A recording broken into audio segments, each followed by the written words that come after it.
Hi friends, welcome to our channel. Brahmamudi serial next episode లో ఏం జరగబోతోందో ఈ వీడియోలో చూసి తెలుసుకుందాం. రేవతి వాళ్ళ ఇంటికి వచ్చిన ఇందిరాదేవి అసలేం జరిగింది అని తెలుసుకోవడానికి ఈ వీడియోని స్కిప్ చేయకుండా ఎండ్ వరకు చూసేయండి. దుగ్గిరాల కుటుంబం అంతా కలిసి రాహుల్ రుద్రాణిలను చిత్తకు కొడతారు. అప్పుడు రాహుల్, మామ్, ఏంటి మామ్ ఇలా కొట్టారు? నాకు బాడీ అంతా పెయిన్స్ వస్తున్నాయి, ఈ నొప్పులని తట్టుకోలేకపోతున్నాను మామ్ అని అంటాడు. అప్పుడు రుద్రాణి, తట్టుకోరా, ఈ నొప్పులని భరించాలి, ఎందుకంటే రేపు ఆ అప్పు కోర్టులో దోషి అని ప్రూవ్ అవ్వాలి అంటే మనం ఇప్పుడు మౌనంగా ఉండాలి. రేపు యామిని ఏం చేసైనా సరే ఆ అప్పు ఉద్యోగం పోయేలాగా చేస్తుంది, ఆ అప్పు జైలుకు వెళ్లేలాగా చేస్తుంది. అప్పుడు ఈ కుటుంబంలో ఉన్న అందరూ కుళ్ళి కుళ్ళి ఏడుస్తూ ఉంటారు అని అంటుంది. అప్పుడు రాహుల్, అవును మామ్, ఆ అప్పు ఉద్యోగం పోతే ఆ అప్పుకి ఉన్న పొగరు మొత్తం దిగిపోతుంది అని అంటాడు. అప్పుడు రుద్రాణి, అవును రాహుల్, రేపు జరగబోయే ఆ సన్నివేశాన్ని ఎప్పుడెప్పుడు చూడాలా అని నేను నా 1000 కళ్ళతో ఎదురు చూస్తున్నాను. రేపు మనం మన మనసారా ఈ కుటుంబం బాధపడేది చూసి తనివి తీరా సంతోషపడదాము అని అంటుంది. అప్పుడు రాహుల్, అలాగే మామ్, కానీ ఈ నొప్పులు నేను భరించలేకపోతున్నాను మామ్ అని అంటాడు. అప్పుడు రుద్రాణి, ఓర్చుకోరా అని అంటూ ఉంటుంది. రాజ్ కావ్య దగ్గరికి వచ్చి, కళావతి గారు, ఆ శ్రీనుని వెతకడానికి వెళ్దామా అని అంటాడు. అప్పుడు కావ్య, వెళ్దాం రామ్ గారు.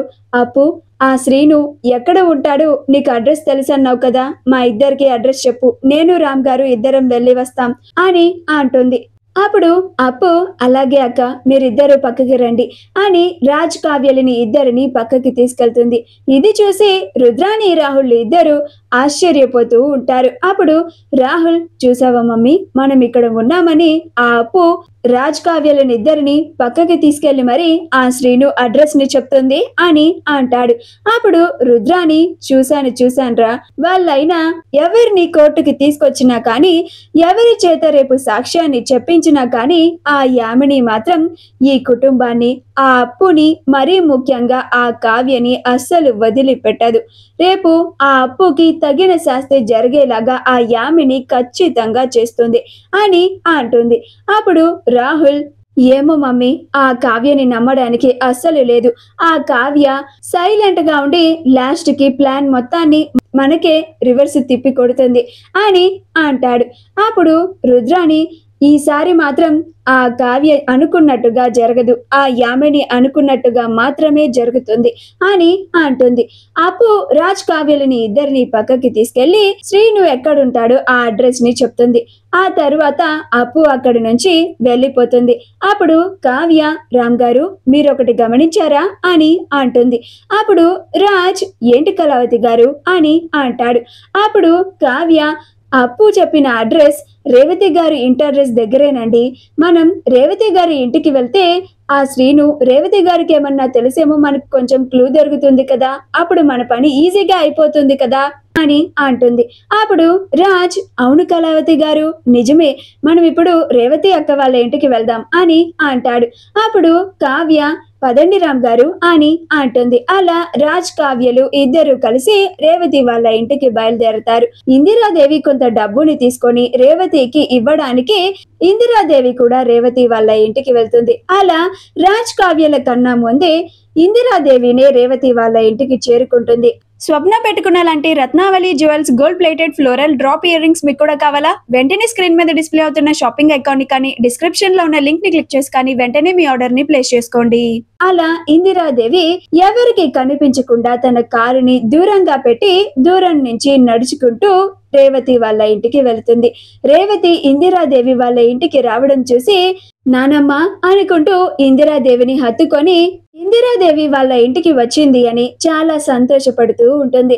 అప్పుడు ఇందిరాదేవి, ఎలా ఉన్నావమ్మా రేవతి అని అంటుంది. అప్పుడు రేవతి, నేను బాగున్నాను నానమ్మ, నువ్వెలా ఉన్నావు? మన ఇంట్లో వాళ్ళంతా ఎలా ఉన్నారు? రాజ్, కావ్య, అమ్మ, నాన్న, పిన్ని, బాబాయ్, కళ్యాణ్, అప్పు, స్వప్న, రాహుల్, రుద్రాణి అత్తయ్య అందరూ ఎలా ఉన్నారు నానమ్మ, తాతయ్య అని అంటుంది. అప్పుడు ఇందిరాదేవి అందరూ బాగున్నారు రేవతి, నేను నీకు కొంత డబ్బుని ఇవ్వడానికి ఇక్కడికి వచ్చాను అని పర్సులో నుంచి డబ్బులని తీయబోతూ ఉంటే అప్పుడే రాజ్ కావ్యలు కూడా అక్కడికి వచ్చి డోర్ ని నాక్ చేస్తూ ఉంటారు. అప్పుడు రేవతి ఈ టైంలో ఎవరొచ్చి ఉంటారు అని అనుకుంటూ ఉంటుంది. అప్పుడు ఇందిరాదేవి ఎవరో వచ్చినట్టున్నారు రేవతి, వెళ్ళి చూడు అని అంటుంది. ఈలోగా రాజ్ అక్క అక్క అని పిలుస్తూ ఉంటాడు. కావ్య కూడా రేవతి గారు అని అంటూ ఉంటుంది. అప్పుడు రేవతి రాజ్ కావ్యల గొంతులని గుర్తుపట్టి ఆశ్చర్యపోతూ ఉంటుంది. అప్పుడు ఇందిరాదేవి రాజ్ కావ్యలు ఇద్దరు రేవతి వాళ్ళ ఇంటికి వచ్చారు అని భయపడుతూ కంగారు పడిపోతూ ఉంటుంది. కావ్య తనని ఇక్కడ చూస్తే ఏమనుకుంటుందో అని ఇందిరాదేవి కంగారు పడిపోతూ ఉంటుంది. అప్పుడు రేవతి రాజ్ కావ్యలు ఇద్దరు వచ్చినట్టున్నారు నానమ్మ అని అంటుంది. అప్పుడు ఇందిరాదేవి నేను ఇక్కడున్నానని తెలిస్తే వాళ్ళిద్దరూ నేను ఎందుకు ఇక్కడికి వచ్చాను అని ప్రశ్నలతో నన్ను చంపేస్తారు, ఇప్పుడు నేనేం చేయాలి అని అనుకుంటూ ఉంటుంది. అప్పుడు రేవతి ఒక పని చేయనానమ్మా, ఆ కబోర్డ్ వెనక్కి వెళ్ళి దాక్కో అని అంటుంది. అప్పుడు ఇందిరాదేవి అలాగే రేవతి అని కబోర్డ్ వెనక్కి వెళ్ళి దాక్కుంటుంది. ఈలోగా రాజ్ కావ్యలు ఇద్దరు రేవతి గారు అక్క అని పిలుస్తూ ఉంటారు. రేవతి వచ్చి వస్తున్నాను తమ్ముడు, వస్తున్నాను కావ్య అని డోర్ ని తీస్తుంది. అప్పుడు రాజ్ ఏంటక్క ఇందాక నుంచి పిలుస్తున్నాము, తలుపు తీయడానికి ఇంత లేటా అని అంటాడు.